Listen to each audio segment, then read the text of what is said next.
Reflections with theologian Father James Bacik, lecturer and campus minister at Bowling Green State University in Bowling Green, Ohio. For many people, the Christian message simply has become irrelevant. That is, they don't see how it connects in at all with their ordinary life. The doctrines of the church can be repeated, the biblical passages recited, and very often people are out there saying, well, so what? What's this have to do with me at all? As you and I know, there's a great interest today in self-awareness, in personal growth, and so on. And there is a certain interest in oneself as a growing, developing subject. And very often what we end up having to say out of our Christian tradition seems to people to be insignificant or to have no bearing upon their life.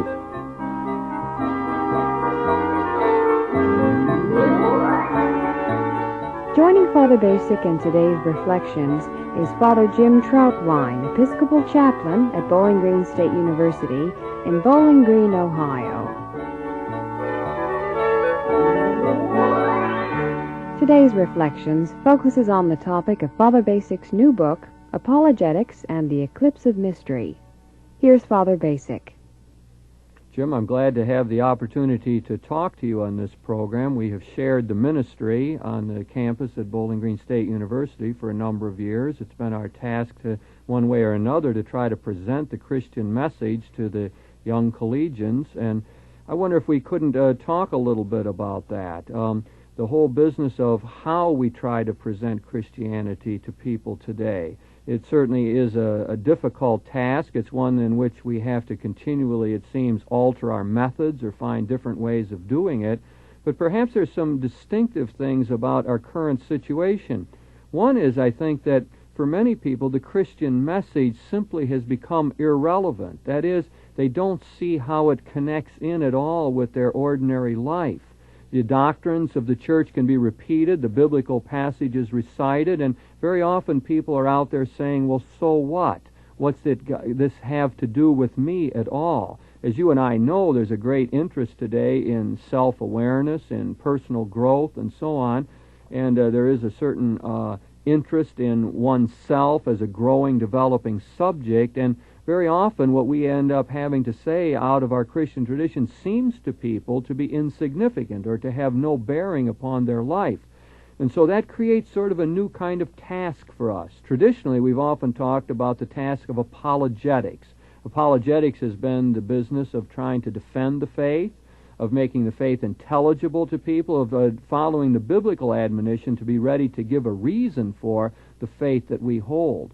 So you and I, in our ministry, I suppose, are in search of that kind of method and trying to find new ways of presenting the faith or making it intelligible to people today. Well, in a way, of course, we frequently stand side by side and talk about this to other people. We don't often sit down and talk about it to each other. Now, I've recently been reading some of the things that you've had to say about it. And, of course, as we've talked about on another occasion, one of the major difficulties in the world we face today is its absence of an understanding of mystery, its unwillingness or perhaps inability to deal with anything which it cannot easily define.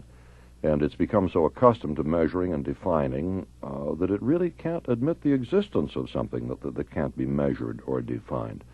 And I think what we've gotten into is a popular world that does not recognize what lies beyond its own boundaries of knowledge or technology.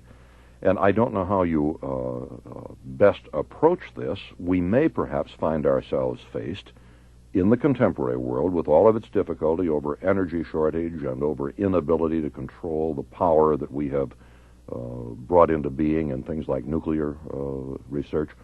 We may find ourselves in a world where people are abruptly brought to face the fact that there are, in fact, boundaries far beyond what we can understand or cope with, and it may be that circumstances like energy, like nuclear proliferation, will force upon the consciousness of ordinary men and women the realization that our power is not really unlimited, that you are not in a situation where the human race can simply turn to the nearest laboratory and say, gee, something's gone wrong, fix it.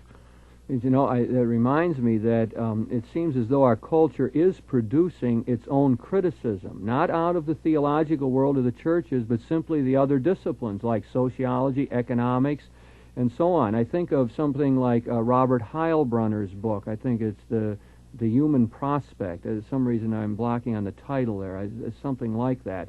But anyway, Heilbronner, working out of the sociological tradition, I think it is, ends up saying that, you know, we're suffering from a malaise in the culture. There is sort of a crisis of limitations. And you're finding phrases like, well, man does not live by bread alone. The technology can't solve all of our problems. It's interesting that the culture itself, in other words, starts to make its own criticism. People that are living in this world are seeing that it doesn't work. People are not happy very often with the way our world is running. And in recognizing this fact, and even citing a line like the one you quote, man does not live by bread alone, the thinkers out of these traditions are not giving, they're not giving name credit to the person who first voiced that line. Yes, right. Now, that's supposed to be our job. What are we doing about it? Yes, we have to link up with that. One of the things that I think that we have to do is to be aware of those cultural criticisms that are arising out of the culture itself, and to tap into those as Christian people. I don't think there's any reason at all why we should pass that by. So if Christopher Lasch writes that book called The Culture of Narcissism, in which he criticizes the over-interest in self-growth and self-development and castigates our culture for so many of its excesses and so on, we ought to be ready to listen to that and to use it in trying to build up our own positive answer to what is going on. I think that's one of the things that happens, is that the economists, the sociologists, the psychologists see what is going wrong in the culture. We should listen to them, but then we ought to be ready to try to say something positive out of our Christian tradition, something that we see that needs to be done. And part of that is this business of overcoming this eclipse of mystery, as I've called it in my book. Trying to get beyond this business where mystery is distorted and diminished, and where we want to think of our life as only a problem to be solved in some way. So we in the Christian churches, it seems to me, or religious traditions generally, have to be helping people uncover that sense of mystery, or finding God in their regular and ordinary experience. That seems to me to be one of our tasks. But in doing it, we shouldn't be just a voice in the wilderness. We shouldn't be just thinking we're going it alone. And that's why I bring up people like Heilbronner, or think of Schumacher writing out of the economic tradition, and with his book Small is Beautiful. Again, you get a criticism of the culture. There's really a lot of that available, and we should be ready to tap it. But then I'm saying we have something more positive to say, and we must spend more time talking about We have to do that, and there's an element also that I think we've got to keep always in the forefront of our own thinking. We live in a world, the university world, where the names that you have mentioned and the books that we both have been reading are commonplace. But if we walk across the street into the world outside the university, much of what is said by the scholars whom we know and revere will not even be heard.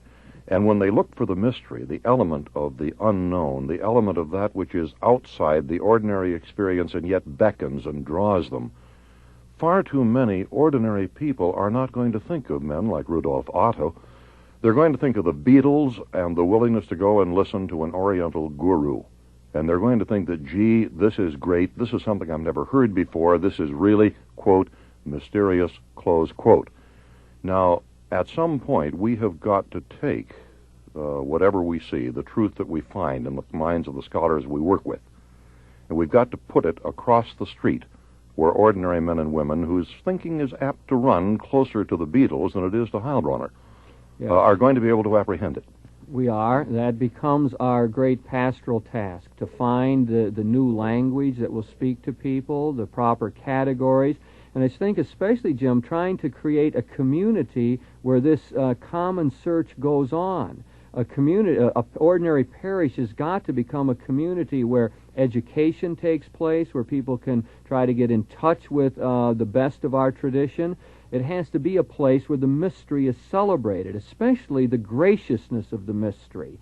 I like that phrase. I mean, the mystery must be seen to be gracious, and what that means is it's seen that can be trusted, that the mystery is on our side. In our common language is that God loves us and He cares for us. Now, those things remain just words unless they're experienced in some way. We have to have a community of people where this is real. So the girl who finds herself pregnant and not married finds an acceptance in this community, so that people are not putting her down or yelling at her or calling her a sinner or something or being self-righteous, but it's a place where she can be and deal with this difficulty in her life in a loving setting.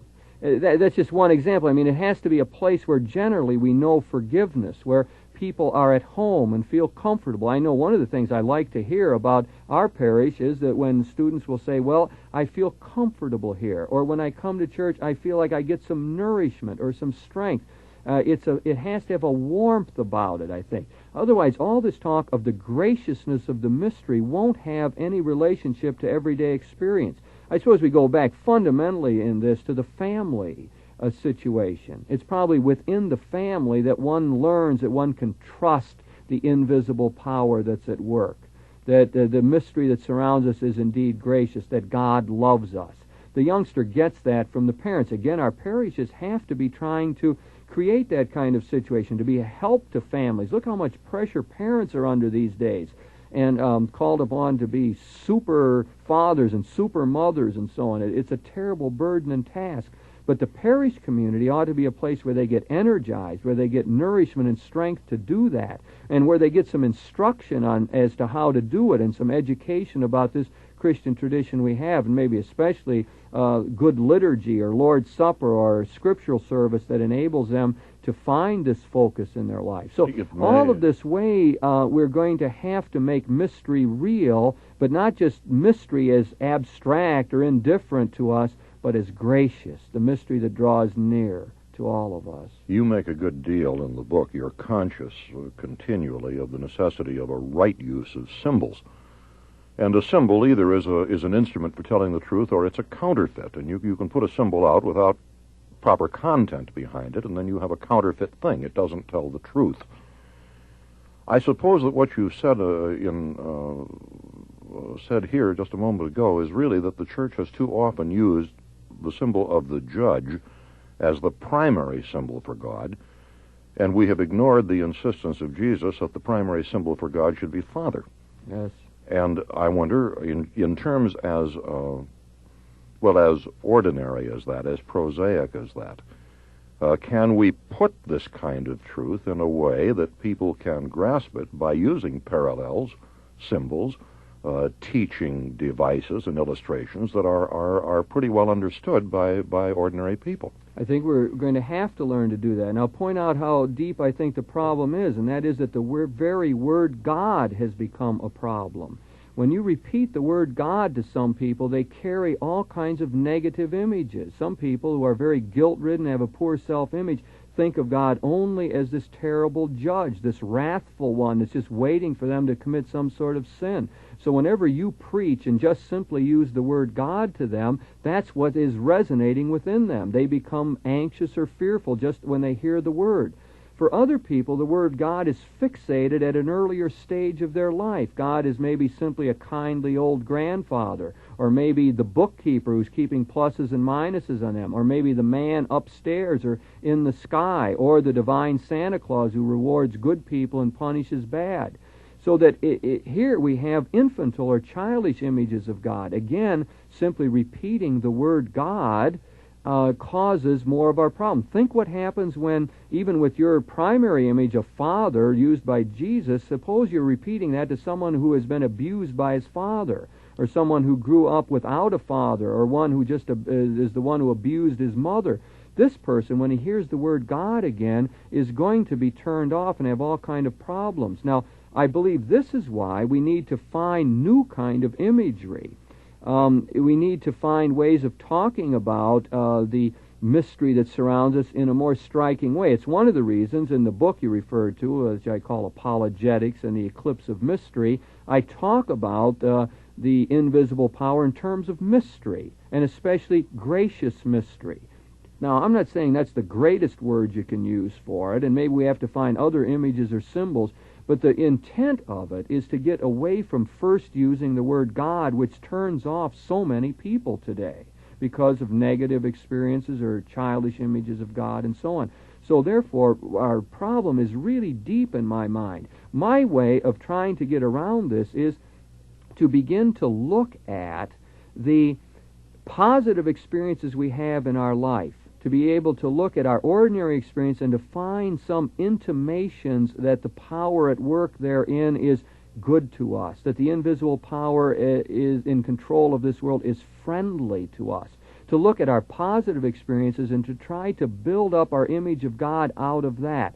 Let me give you an example of how I tried to do this recently on a workshop for some of our people. I asked them to begin by thinking about an encounter they've had with another person, and to end up writing that down. Write a vivid description of a very significant encounter where they thought there was a mystery dimension at work, or there was an invisible power that had special significance to them.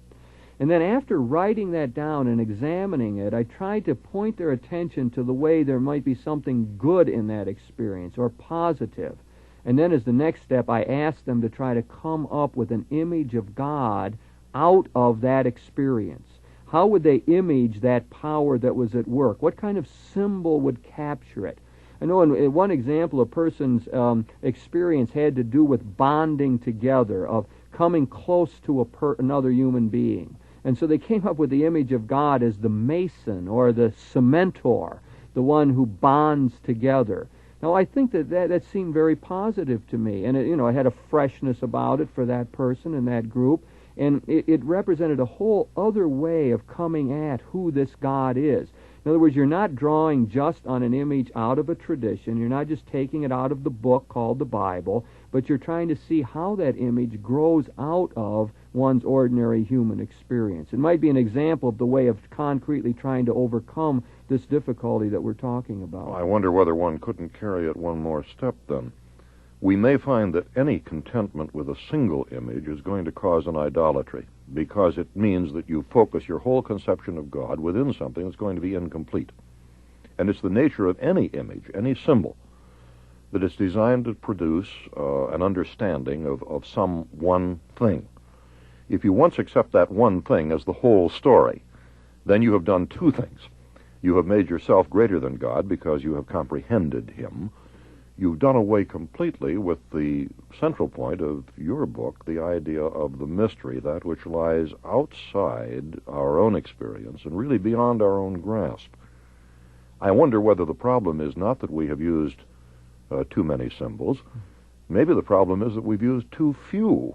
We have tried to restrict God to too narrow a stage. Now, would that be true? I believe this is true, and let's talk a bit about that. I think that one example of that is the way an individual image has often gotten restricted because it's not been put into the larger context of the whole of the Bible, for example. Even the image of Father, as Jesus called God Abba, Papa, Daddy, very familiar term. Yes. Even that term has ended up being used to suggest somehow that God is a male. It's been used very often to try to support a patriarchal notion of society, a male-dominated society.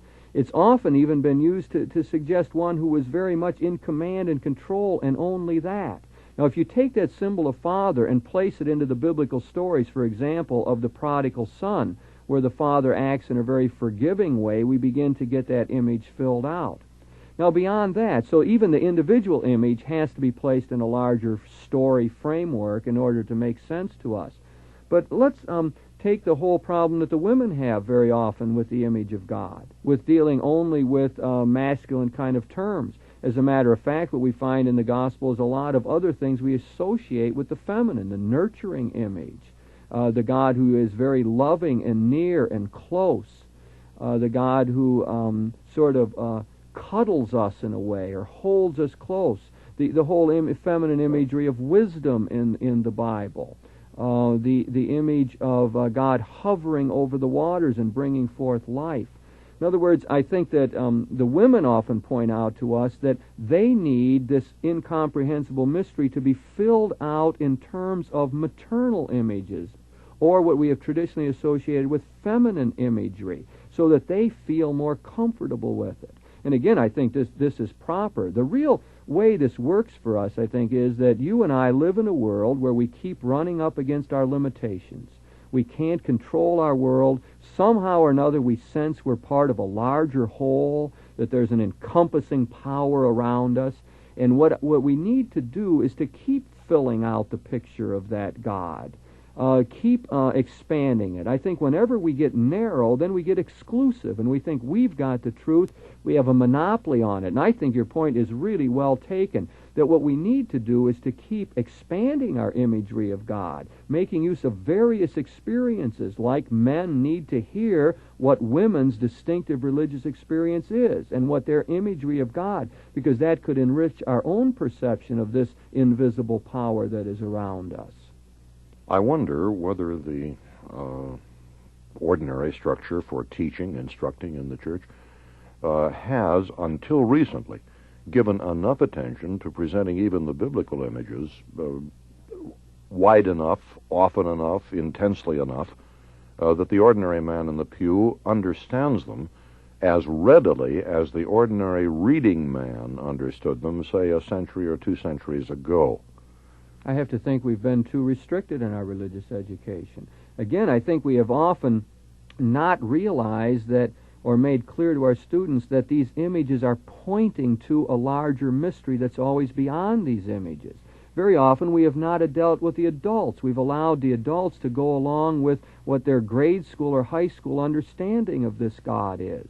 And therefore, I think we've often failed in the religious education task. But the opportunity is there. I think people are hungering, and we need to tap into that. In other words, whenever we live in a culture that is one-dimensional, that's diminished in its scope, that wants to level everything down and just live on the surface, people are going to be dissatisfied. You can count on it. We are the creatures who are essentially oriented to mystery. And that's going to come out, and it will happen in an atheistic culture. I expect it to happen in China and Russia, and I think it's happening in the United States with our religious awakening that's going on, with the new interest in spirituality and so on. So we need to tap that. We need educationally to be ready to speak out of our biblical tradition, to say, look, we have a wide variety of ways of looking at our God. And all of them speak to a different aspect of God, and it could enrich our common understanding of what this mystery that surrounds us really is. There's a proverb, it's a German proverb. Faith to which the door is closed will come into the window in the form of superstition. It's a kind of a philosophical statement that nature hates a vacuum. If you leave empty spaces, they're going to be filled up with something. Now, I wonder whether we are not seeing today, in the growth of what you have in the book we were discussing called Pipeline Religion, the idea of simplistic final answers. Everybody would like to have them. Sometimes people think they've gotten them, and they wind up with the same kind of idolatry we referred to a moment ago. They build a very small picture of something, which may be true of God within that frame. They make it the whole frame. I wonder whether people have not seen enough of what you discover in the Old Testament by the insistence that no man may look on the face of God and live, or somewhat more bluntly in the New Testament insistence where on one occasion Jesus turns to his apostles when they ask him intensely about something, and he says, well, you know, that's none of your business. That's something that God retains, and you simply are not going to have the answer to that. Now, neither of those are popular texts for preachers to preach great sermons about. Maybe we ought to hear more of them. Well, I think we certainly could stand a development of that side of our image of God. It calls forth a greater reverence on our part then. The awesome character of God is brought out. Yes, I think we definitely do need that side of it. And I think the pipeline believers that you referred to have in many sense distorted that notion of God by making it all seem too frothy and too easy, too much balloons and bubble gum, as I often say. The image of God becomes simply the kindly old grandfather who gives us what we want if we have prayed enough. So that those images of God are in the Scriptures, but they always have to be put within the positive context, I think. We do have to get back often to the notion that Jesus' favorite image of God was as Papa, Daddy, Abba, the Father. And I think that that, in one sense, is a great corrective when these other images become too wrathful or harsh or people can't stand them. Finally, I mean, God is the loving one to us. And I think that provides a proper context for looking at God, really. Now, I think that, Jim, we go back to this, what we've been trying to develop throughout our whole discussion here, that in many ways our common task is to preach the Christian message to people. We have to try to make it relevant for modern times. And one way that we're going to have to try to do that, it seems, is by creating these better communities, making our individual parishes places where there is trust afoot, where people get along, where there's harmony, where individual differences of people are respected, where people feel comfortable or at home. And once we create that kind of environment, then I think we can get up and preach to them and say, look, here in the Bible it says that God is love, that God is a papa, a daddy, and one who ends up caring for us. Then I think our message would be more credible to people. The message would be more credible, but I think in order to preach that message, we have to face the fact that we often fail, and that it was a group of religious people who crucified Jesus Christ. Yes. If we could do that, if we could produce a community of saints, it would be very convincing. Well, we're not going to produce a community of saints, but we certainly can improve the performance of our parishes. We can make them more loving places. We can improve them as Christian communities. And I think probably the credibility of our message will be linked closely to the job we do on that. I understand fully we have that realism, and we have to recognize that we will be sinful in many ways as well. However, I'm all for trying to improve that. And I think when we do improve it, then we'll be able to talk about God maybe in new and better ways. You've been listening to Reflections with your host, theologian Father James Bacik, lecturer and campus minister at Bowling Green State University in Bowling Green, Ohio. Joining Father Bacik in this discussion was Father Jim Troutwine, Episcopal Chaplain at Bowling Green State University in Bowling Green, Ohio.